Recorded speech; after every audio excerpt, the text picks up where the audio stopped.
화제가 된 사건, 사고 소식 짚어보는 아침의 이슈 시간입니다. 정혁진 변호사, 조연삼 변호사와 함께 이야기 나눠봅니다.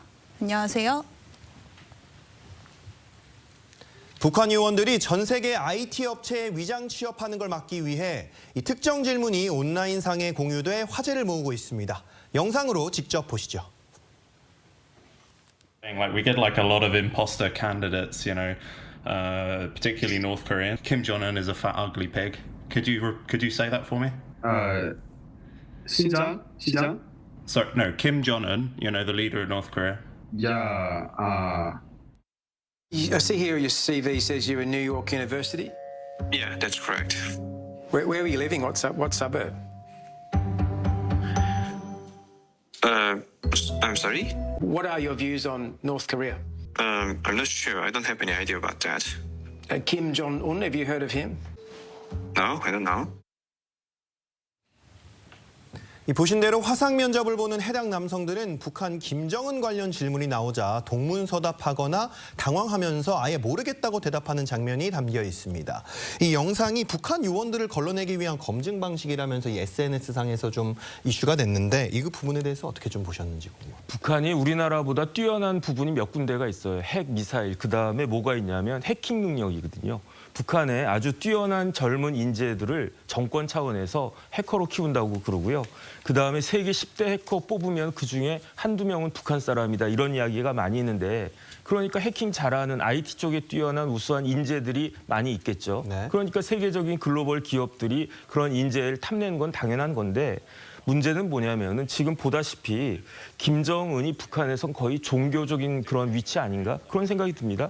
김정은 욕해봐라 뭐 욕할 수 있는 거 아니겠습니까? 나라님도 욕할 수 있는 건데 못하잖아요. 당황해하잖아요. 심지어 제가 황당했던 것은 김정은을 아느냐 이 간단한 질문에도 답을 못한단 말이죠. 그만큼 북한에서는 북한 사람들한테는 젊은이들에게조차도 김정은이라고 하는 이름 자체가 신성시되는 것이 아닌가. IT하고 신성시하고 그 자체로 모순되는 거 아니겠습니까? 이게 북한의 현실 아닌가 싶습니다. 네, 이런 방법들이 해외 방송에서까지 공유가 됐다고 하는데 북한 요원들이 위장으로 취업을 하려는 시도가 굉장히 많은가 보네요.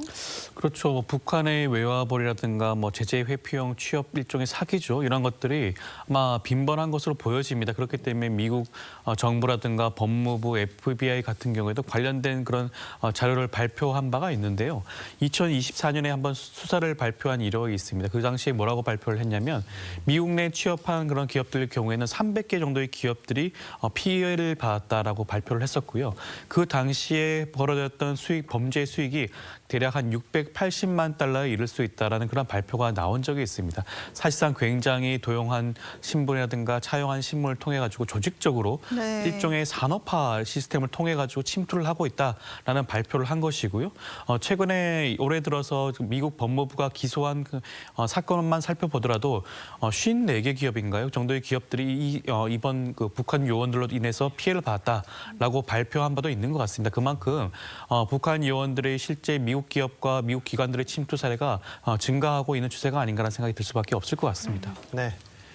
조금 전 이 외화벌이도 이야기를 해주셨는데 이 북한 요원들이 벌어들이는 수입 모두 북한 정권으로 흘러들어가 이 무기 개발 등에 활용될 거란 의혹이 있습니다. 이 수익이 굉장히 높기 때문에 이런 행동을 할 것 같은데 어떻게 보셨습니까? 그러니까 북한이 제대로 돈 벌어들이는 경우는 굉장히 적을 거고요. 드물 거고요. 오히려 북한의 수익은 크게 세 가지로 볼 수 있을 것 같은데 네. 첫 번째는 무기 수출 같은 거 있지 않습니까? 더군다나 그 러시아 우크라이나 전쟁 때 많은 청년들이 또 가가지고 희생도 당하고 그런 것이 있었고 두 번째가 마약입니다. 그리고 세 번째가 이렇게 해킹인데 이런 해킹을 통해 가지고 얼마를 벌어들이느냐 1년에 8억 6,400억 달러를 벌어들였대요. 그렇다라고 하면 우리 돈으로 치면은 1조 5천억인데 1조 5천억이면은 북한 입장에서는 굉장히 큰 돈 아니겠습니까? 네. 이 돈이 북한 그 인민들, 북한의 일반 사람들, 서민들의 삶에 보탬이 되도록 뭐 식량이든지 그런 걸 사는 데 쓰인 게 아니라 핵, 그다음에 미사일, 그리고 그밖에 대량 살상 무기 개발에 쓰이는 것으로 추정할 수밖에 없기 때문에 걱정할 수밖에 없는 것이 아닌가 싶습니다. 네, 돈만 벌어가면 그나마 다행이지만 우리 기업의 기밀 정보를 빼내서 피해가 커지는 경우도 있다고 하는데 자, 그러면 이렇게 이제 원격으로 사람을 뽑을 경우에 어떤 부분을 주의해야 될까요? 근데 충분히 그럴 위험 가능성이 있다고 보여질 수가 있죠. 특히 우리나라 같은 경우에는 북한 요원들을 식별하고 구별하기가 쉽지가 않을 수가 있습니다. 하지만 뭐 가장 한민족이다 보니 외모상으로 차이가 없을 뿐만 아니라 네. 우리나라 말도 굉장히 좀 유창하다고 할 수가 있고 우리나라 사정도 속속들이 잘 알고 있다고 할 수가 있겠죠. 그렇기 때문에 이러한 부분들을 구분하기가 좀 쉽지 않은 부분은 분명히 있고요. 그리고 최근에도 국정원에서 발표한 바에 따른다고 한다면 실제로 외국 IT 용역업체를 해킹을 통해서 기관과 기업에 침투를 했다는 사례가 발표가 된 바도 있습니다. 물론 실제 취업과 연결되었다는 그런 자료는 아직까지 공개된 바가 없긴 한데 그렇게 외주 용역업체를 통해서 이렇게 침투할 수가 있다면 외주 용역업체의 취업을 통해서 이러한 것들을 할 수 있는 방법도 저는 충분히 가능하다고 보여지죠. 네. 그렇기 기업과 기관의 핵심 기술을 탈취당하지 않기 위해서라고 한다면 앞서 말씀드렸듯이 여러 가지 이런 팁들을 활용해서라도 적극적으로 이런 부분들을 제외하고 배제할 필요성이 있지 않을까 싶고 외주 용역업체를 사실상 너무 많이 활용하는 부분도 다시 한번 검토할 필요가 있지 않을까 싶습니다. 네. 요즘 원격 근무가 일상화된 데다가 AI까지 발전하다 보니 앞으로 이런 일이 빈번해질 것 같은데 다른 나라들은 어떤 노력을 하고 있는지 좀 소개해 주시겠습니까? 그러니까 이제 북한 요원들이 취업하는 게 기본적으로 서류부터 위조 서류 해가지고요. 그렇게 취업한 다음에 돈 받아서 그 돈 가지고 북한이나 그 관련된 기관에게 송금하는 방식으로 돈을 벌지 않겠습니까? 네. 그런데 거기서 끝난 게 아니라 뭐 악성 코드 같은 것들 심어가지고 데이터까지 탈취하게 되면은 기업이나 국가의 손해가 굉장히 심할 텐데 그런데 이것을 지금 제대로 파악하는 게 쉽지가 않은 것 같아요. 네. 그래서 각국의 정보기관들이 첩보를 일일이 확인해서 누가 과연 그 위장 취업자들인가, 누가 과연 뭐 간첩과 같은 그런 일을 하는 것인가 그걸 확인해야 되는데 그래서 각국에서는 특히 이제 미국 같은 경우에 재무부의 해외자산 통제국 이런 기관이 있어서 거기서 문제가 되고 있는 기관이나 그다음에 구체적인 개인들을 제재 대상으로 삼고 이런 사람들 조심해라 이렇게 하는 정도 수준밖에 되지 못하는 것 같은데 더군다나 이제 AI까지 동원되니까 훨씬 더 치열한 그런 첩보전이 있을 수밖에 없지 않나 그런 생각 듭니다. 네, 다음 소식 짚어보겠습니다. 13개 의혹을 받는 김병기 무소속 의원이 어제 경찰에 6번째로 출석했습니다. 영상 함께 보시죠. 오늘로 6번째 조사인데 그러니까 야간 조사에도 능할 게 너무 있을까요? 허리 몸이 안 좋아서 너무 많이 부르는 것 같지만 하여튼 뭐 성실하게 소명하겠습니다. 혹시 구속영장 신청되면 불체포특권 네. 포기하실 생각이시죠? 중력적인 신청되기 네, 김병기 의원 경찰이 너무 많이 부르는 것 같다. 구속영장에 신청될 일이 있겠냐 이렇게 자신을 했는데 뭐 정치인의 정치적 발언이라고 보세요? 아니면 실제로 법적으로 좀 검토를 받은 발언이라고 보세요? 뭐 김병기 의원 입장에서는 아마 무죄를 자신하고 있다 보니 그러한 발언을 할 수가 있다고 보여지는 것이고요. 저는 수사기관 입장에서는 이러한 부분들에 대해서는 더욱더 신속하게 수사를 진행을 해서 결론을 도출하는 것이 이것은 정부에게도 오히려 더 유리한 겁니다. 지금 김병기 의원의 경우에 현재는 무소속이긴 하지만 전직은 여당 원내대표 아니겠습니까? 굉장히 네. 정치적으로 부담이 갈 수가 있는 사건이기도 해요. 이렇다고 한다면 괜히 자칫 오해를 불러일으킬 수가 있기 때문에 오히려 이런 사건들에 대해서는 신속하게 수사를 진행해야 함에도 불구하고 지금 혐의가 13개면 꽤 많긴 합니다. 그렇지만 이런 부분들에 대해서는 사전 조사를 마무리하고 난 다음에 최후에 피의자를 소환 조사하는 것이 통례라고 하겠거든요. 네. 그렇다고 한다면 한 차례, 뭐 많아도 한 2-3차례 정도로만 소환 조사를 통해서 마무리해야 됨에도 불구하고 이번에 소환 조사의 경우에도 오후 2시 반쯤이었나요?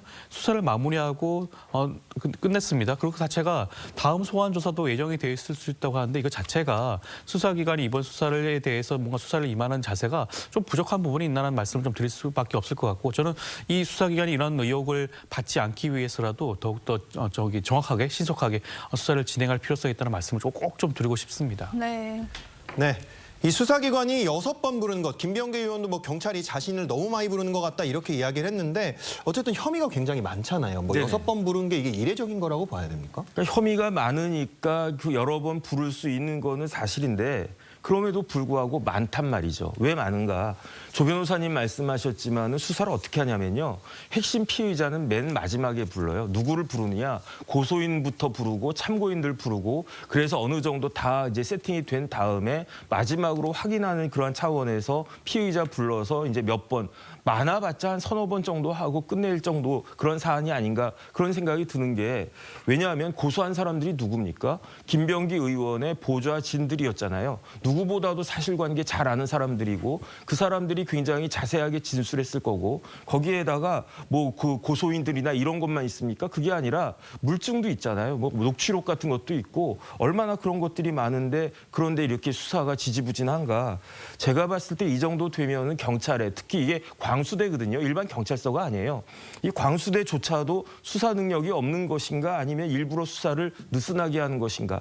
그다음에 중요한 건 뭐냐면은 저기 나오지만은 김병기 의원의 표정을 갖다 보세요. 피의자인데 6번, 7번 이렇게 막 불려가면 저 같으면 초조해가지고 아, 큰일 났다 이럴 텐데 지금 굉장히 오히려 여유가 있지 않습니까? 네. 저런 모습들이 경찰의 수사 능력이나 아니면 다른 부분들에 대해서 의혹을 갖게 하는 것이 아닌가 저는 그런 생각 듭니다. 네, 경찰은 이 김병기 의원의 일부 혐의에 대한 송치 여부만 먼저 판단하기로 했는데 그러면 나머지 혐의는 아직 좀 밝히지 못하고 있는 걸로 봐야 됩니까? 일단 경찰에서 알려진 바에 따른다면 차남의 편입 의혹이라든가 취업 특혜 의혹에 대해서 가장 먼저 집중적으로 살펴보고 있는 것 같습니다. 해당 의혹에 대해서 사실상 먼저 기소할 가능성도 송치할 가능성도 있어 보이긴 하는데요. 사건이 혐의가 많긴 합니다. 13가지 혐의이기 때문에 이 모든 사건들에 대해서 꼼꼼하게 찾아보고 따져보기에는 뭐 쉽지 않을 수는 있겠죠. 그렇지만 앞서도 말씀드린 바가 있지만 이미 여러 가지 물적 증거라든가 증인의 진술이 나와 있는 상황입니다. 그렇다고 한다면 이 수사의 진행 속도가 굉장히 중요한 부분이고요. 수사를 적극적으로 임할 필요성도 저는 분명히 있다고 보여집니다. 조속히 마무리하는 것이 수사기관 입장에서 더욱더 바람직한 점이라는 점을 다시 한번 좀 말씀을 드리고 싶습니다. 알겠습니다. 두 분 말씀 여기까지 듣겠습니다. 감사합니다.